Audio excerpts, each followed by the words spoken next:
எப்பவுமே இளமையோட இருக்கணும்னா நம்ம என்ன செய்யணும்? இந்த கேள்விய ஒரு முறை எங்க ஆசிரியர் கேட்டாங்க. அப்ப நாங்க 7வது வகுப்பு படிச்சிட்டு இருந்தோம். அன்னைக்கு எங்களுக்கு இருந்த மெச்சூரிட்டிக்கு நாங்க இப்படிதான் பதில் சொன்னோம். ஆரோக்கியமான உணவுகள் சாப்பிடணும், எப்பவுமே சந்தோஷமா இருக்கணும், முகத்தை இளமையா வச்சுக்கிறதுக்கு ஏதாவது கிரீம் இருந்துச்சுன்னா பூசிக்கணும் அப்படின்னு. ஆனா எங்க ஆசிரியர் எங்களுக்கு சொல்லித்தந்த பதில் இதுல இருந்து அப்படியே வித்தியாசமா இருந்துச்சு. அவங்க சொன்னாங்க, இளமை அப்படின்றது உடல் அளவுல மட்டும் கிடையாது, மனதளவுலயும் சேர்த்துதான். வெளித்தோற்றத்துல இளமையா தெரியறதுக்கு ஒரு மனிதனுக்கு உடற்பயிற்சி, உணவு, மனசுல இருக்கிற சந்தோஷம் இதெல்லாம் உதவும். மனதளவுல ஒரு மனிதன் இளமையா இருக்கிறதுக்கு அவன் புதுசு புதுசான விஷயங்களை தெரிஞ்சுக்கிறதும் புதிய புதிய கதைகளை கேட்கறதும் தான் உதவும்னு. அதுலயும் அவங்க சொன்னாங்க, நீங்க வாசிக்கிற கதைகள் எப்படி இருக்கணுமா, உங்களுடைய கற்பனைய விரிவடைய செய்யறதா இருக்கணுமா. எந்த அளவுக்கு கற்பனைய விரிவடைய செஞ்சு நம்ம மூளைய நம்ம ஆக்டிவா வச்சுக்கிறோமோ அந்த அளவுக்கு நம்ம மூளை இளமையோட இருக்குமா. இப்ப வருடங்கள் கடந்தாச்சு. இந்த வயதுல எங்க ஆசிரியர் சொன்ன அந்த அறிவுரை எனக்கு எப்படி தெரியுது தெரியுமா? சரியான வயதுல எனக்கு கிடைச்ச சரியான புத்தகம் மாதிரி. அவங்க சொன்னது சரிதான். உள்ளார்ந்த இளமைக்கு கற்றுக்கொள்ளுதலும் கற்பனையும் தான் உதவும். அந்த வகையில நான் சொல்லக்கூடிய கதைகள், நான் அறிமுகப்படுத்தக்கூடிய புத்தகங்கள் உங்களை இளமையோட வச்சிருக்கோன்னு நான் நினைக்கிறேன். வணக்கம், உங்க கூட பேசிட்டு இருக்கிறது சபரி. நான் இந்த சேனல்ல தொடர்ந்து நிறைய புத்தகங்களை அறிமுகம் செஞ்சு வைக்கிறேன், எழுத்தாளர்களை அறிமுகம் செஞ்சு வைக்கிறேன். உங்களுக்கு இது மாதிரியான காணொளிகள் பிடிக்கும்னா என்ன தொடர்ந்து ஃபாலோ பண்ணிட்டு வாங்க. இன்னைக்கு அந்த வரிசையில நம்ம கேட்க போறது ரஷ்ய எழுத்தாளரும் கற்பனை உலகத்தின் ராஜாவுமான நிக்கோலாய் கோகால் எழுதிய சிறுகதைகளின் சுருக்கத்தை. இந்த எழுத்தாளருடைய கற்பனை அப்படின்றது ரொம்ப பெருசு. நம்ம சாதாரணமாக பார்க்கக்கூடிய பொருட்களா தான் இருக்கும்.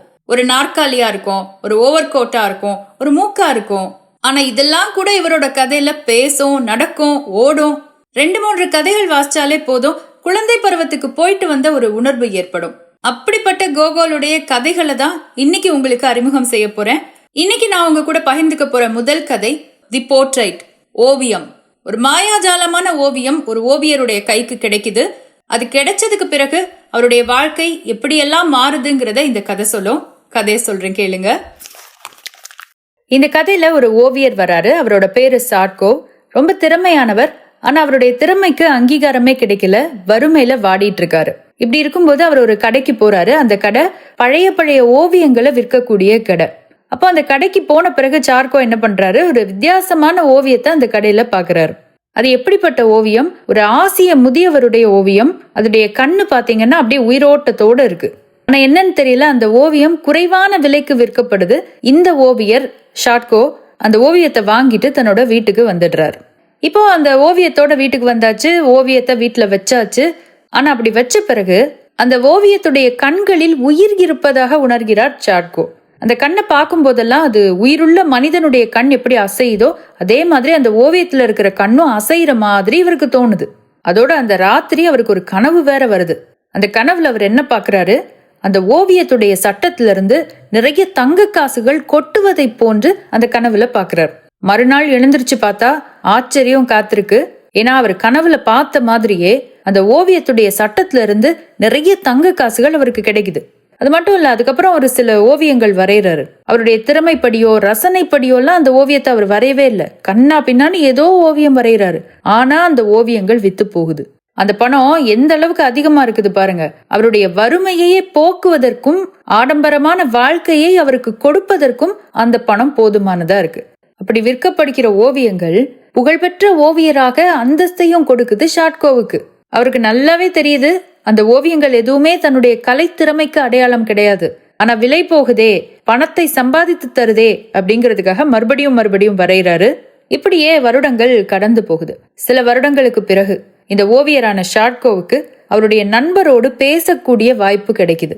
அந்த நண்பர் யாரு அப்படின்னா, ஒரு காலத்துல இந்த ஷாட்கோ வறுமையோடு போராடி கொண்டிருந்த போது இவருக்கு நண்பராக இருந்த ஓவியர். 2 பேரும் சேர்ந்துதான் வரைய ஆரம்பிச்சாங்க. 2 பேருக்கும் ஒரே மாதிரி கலை ஆர்வம் தான் இருந்துச்சு. ஆனா ஷாட்கோ அந்த பழைய ஓவியம் கிடைச்ச பிறகு அந்த மர்மம் நிறைந்த ஓவியம், அந்த மிஸ்டீரியஸ் போர்ட்ரைட்டை வச்சுக்கிட்டே பணக்காரர் ஆயிட்டாரு.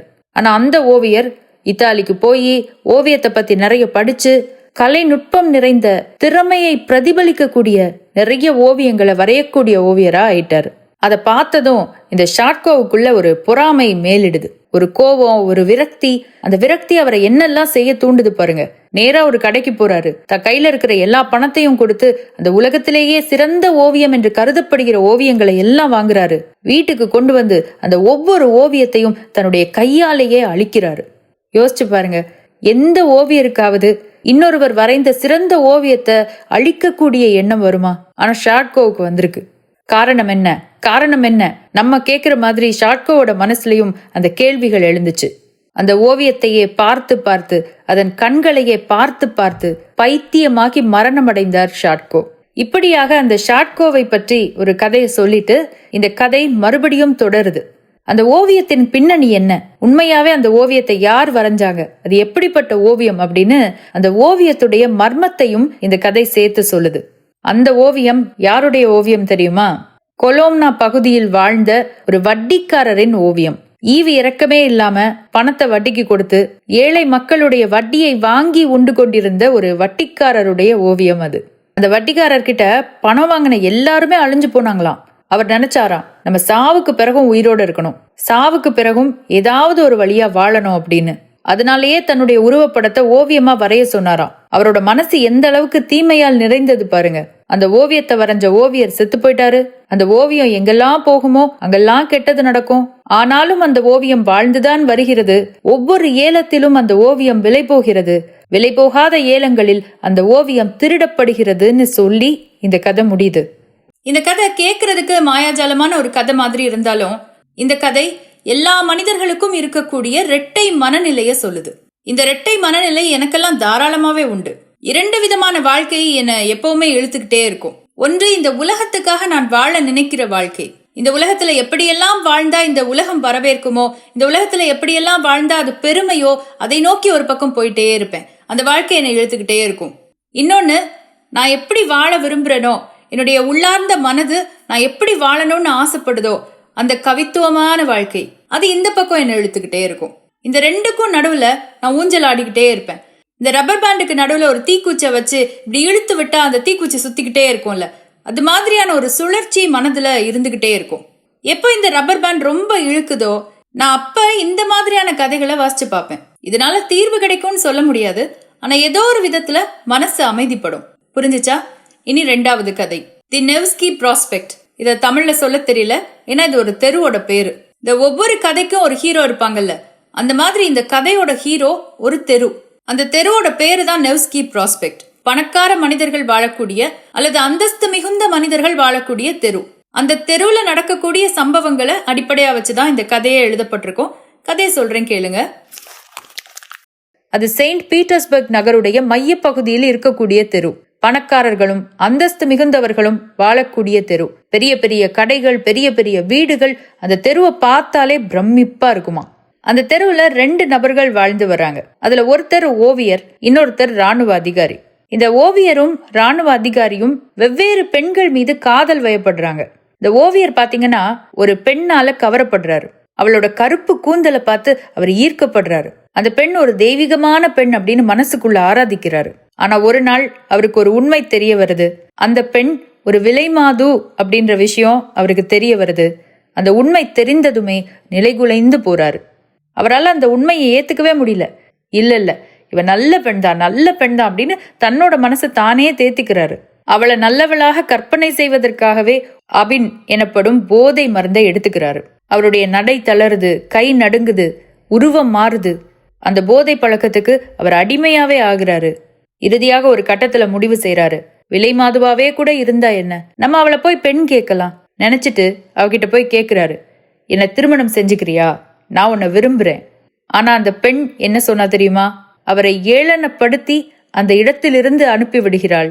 போதை பழக்கத்துக்கு அடிமையான ஒருத்தனை திருமணம் செஞ்சுக்க வேண்டான்னு நினைச்சாலோ, அல்லது அவருடைய வசதியையோ அந்தஸ்தையோ எதையோ பார்த்து ஏளனமாக நினைத்தாலோ, அந்த ஏளனத்தை தாங்கிக் கொள்ள முடியாமல், அந்த அவமானத்தை தாங்கிக் கொள்ள முடியாமல் தனது கழுத்தை அறுத்து அந்த ஓவியர் இறந்து விடுகிறார். அதே மாதிரி அந்த ராணுவ அதிகாரி, அவருக்கும் ஒரு பெண் மேல காதல் ஏற்படுது. முதல்ல பார்த்த பெண்ணுக்கு கருநிற கூந்தல்னு சொன்னேன்ல, 2வது பார்க்கிற பெண்ணுக்கு பொன்னிற கூந்தல், நல்ல கோல்டன் ஹேர் இருக்கு அவளுக்கு. அவளை துரத்திக்கிட்டே போறாரு, காதலிக்கிறாரு. ஒரு கட்டத்துல அவளுக்கு கல்யாணம் ஆயிருச்சுன்னு தெரிஞ்சிருது. ஆனாலும் விடல, துரத்திக்கிட்டே போறாரு. அவளுடைய கணவனிடம் பிடிபட்டு சவுக்கடி வாங்குறாரு. ஆனா கொஞ்ச நாள்ல கோவம் மாறுது. இனிப்புகளை சாப்பிட்டு செய்தித்தாள் படித்து தன்னுடைய அவமானத்தை மறந்துடுறாரு. இறுதியில நிக்கோலா கோகல் ரொம்ப அழகா இந்த கதை முடிக்கிறார்.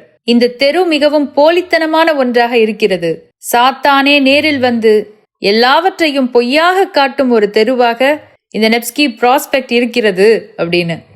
பாக்குறதுக்கு யதார்த்தமான கதையா தெரிஞ்சாலும் இந்த கதை ஒரு ஆழமான கருத்தை முன்வைக்குது.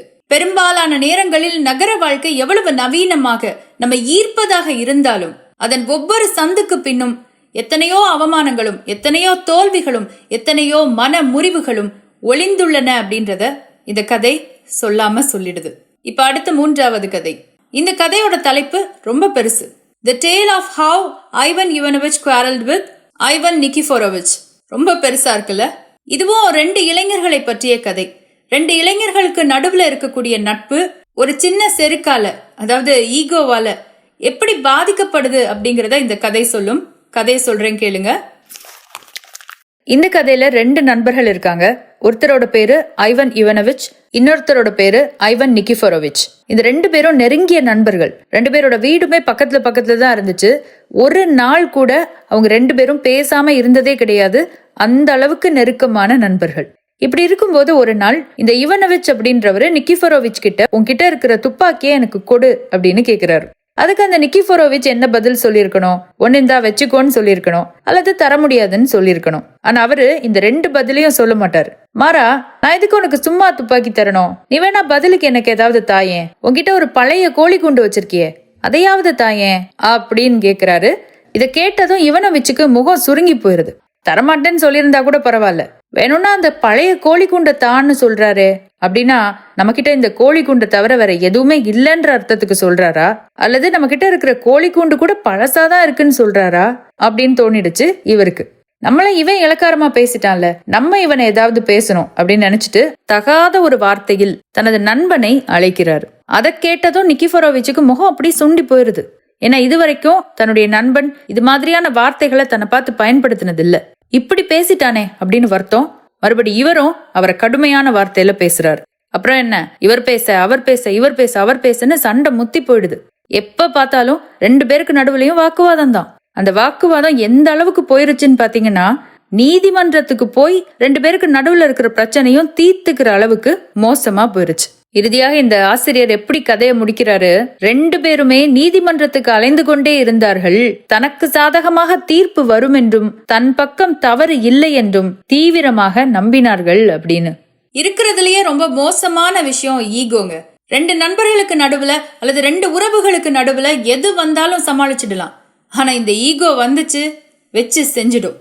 நண்பர்கள்னு மட்டும் இல்ல, கணவன் மனைவி ஆகட்டும், அண்ணன் தம்பி, அக்கா தங்கை, யாராகட்டும், நடுவுல ஈகோ வந்துச்சுன்னா அந்த உறவு அர்த்தமே இல்லாம போயிடும். சில சமயங்கள்ல பிரிந்து போன 2 நண்பர்கள் கிட்ட போய் என்ன காரணம்னு கேட்டோம்னா அவங்க ஒரு காரணம் சொல்லுவாங்க. கேக்குற நமக்கு வேடிக்கையா இருக்கும். இதனடா சின்ன பிள்ளைத்தனமா இருக்குன்னு தோணும். எனக்கு கூட ஞாபகம் இருக்கு. கல்லூரியில படிக்கும் போது எனக்கும் என்னுடைய தோழி ஒருத்திக்கும் சண்டை வந்துச்சு. நான் இப்ப ஒரு படம் போட்டிருக்கேன் பாருங்களேன். இந்த படத்துல இருக்கிறத எங்க ஊர்ல பூசணிக்கான்னு சொல்லுவாங்க, அவங்க ஊர்ல பரங்கிக்கான்னு சொல்லுவாங்க. நான் சொல்றதுதான் சரின்னு நான் சொல்றேன், நான் சொல்றதுதான் சரின்னு அவ சொல்றா. சுத்தி சில ஃப்ரெண்ட்ஸ் வேற வேடிக்கை பார்த்துட்டு இருக்காங்க. அப்போ ஒரு ஈகோ வரும்ல, அவங்க முன்னாடி நம்ம சொல்றது தப்பாயிடக்கூடாதுங்கிற எண்ணம் வரும்ல. அந்த எண்ணத்துல 2 பேருமே புடிச்சிட்டு நிக்கிறோம், விடுறதுக்கு தயாராவே இல்ல. சண்டை வந்துருச்சு. அதுக்கப்புறம் நாங்க 2 பேரும் பேசிக்கவே இல்லை. அப்பவே எங்க அம்மா எல்லாம் என்னதான் திட்டுனாங்க. இதுக்கெல்லாம் யாராவது சண்டை போடுவாங்களா, இதுக்கெல்லாம் யாராவது ஆர்கியூ பண்ணுவாங்களான்னு சொன்னாங்க. அவங்க அம்மாவும் அப்படிதான் சொன்னாங்கன்னு கேள்வி. ஆனா நாங்க 2 பேரும் விட்டு கொடுக்கறதுக்கு தயாரா இல்ல. யோசிச்சு பாருங்களேன், காலேஜ் டேஸ் நிறைய பேர் கேட்டிருப்பாங்கல்ல, ஏன் 2 பேரும் பேசிக்கிறது இல்ல, 2 பேருக்கும் என்ன பிரச்சனைன்னு. 2 பேரும் என்ன காரணத்தை சொல்லி இருந்திருப்போம்? வாக்குவாதம்னா இல்ல பூசணிக்கான்னா? இப்ப யோசிச்சு பார்த்தா இதுக்கா இவ்வளவு தூரம் போனோம்னு கேவலமா இருக்கு. இந்த கதை அப்படி யோசிக்க வச்சது. இந்த கதை மட்டும் இல்ல, பொதுவாவே நம்ம சிறுகதைகள் வாசிக்கும் போது நம்ம நினைவுகள் தூண்டப்படும். நம்ம அந்த கதையில இருக்கக்கூடிய கதாபாத்திரத்தோட இணைவோம். நம்மள அந்த கதாபாத்திரமா கற்பனை செய்வோம். அல்லது நம்ம வாழ்க்கையில சந்திச்ச யாரோ ஒரு நபர், அந்த கதாபாத்திரத்தோட இயைந்து போகக்கூடிய யாரோ ஒரு நபர் நமக்கு ஞாபகத்துக்கு வருவாங்க. கதையில இருக்கக்கூடிய சம்பவங்கள் நம்ம அனுபவிச்ச ஒரு சம்பவத்தையோ அல்லது எங்கோ ஒரு இடத்துல பார்த்த எங்கேயோ கேட்ட சம்பவத்தையோ ஞாபகப்படுத்தும். சில நேரங்கள்ல இந்த சம்பவம் கதாபாத்திரத்தெல்லாம் விடுங்க, ஒரு கதையில இருக்கக்கூடிய பொருள் கூட நம்ம நினைவுகளை தூண்டிவிடும். That's the power of short stories. சிறுகதைகளுடைய வலிமை அதுதான். அறிவியல் சொல்லுது, நம்ம மூளை எந்த அளவுக்கு ஆக்டிவா இருக்கோ, செயல்பாடோட இருக்கோ, அந்த அளவுக்கு நம்ம ஆக்டிவா இருப்போம், இளமையோட இருப்போம். இது புரிஞ்சப்பதான் தோணுச்சு, அன்னைக்கு ஒரு 25 வருடங்களுக்கு முன்னால என்னுடைய ஆசிரியர் எனக்கு எவ்வளவு பெரிய பாடத்தை சொல்லி கொடுத்திருக்காங்கன்னு. நீங்க என்ன நினைக்கிறீங்க? அவங்க சொல்லி கொடுத்தது சரிதானே? மறக்காம என் கூட பகிர்ந்துக்கோங்க. நம்ம இது மாதிரியே தொடர்ந்து இலக்கியங்களோட, கதைகளோட, புத்தகங்களோட மறுபடியும் சந்திக்கலாம். அதுவரை உங்களிடமிருந்து விடைபெறுவது சபரி. நன்றி, வணக்கம்.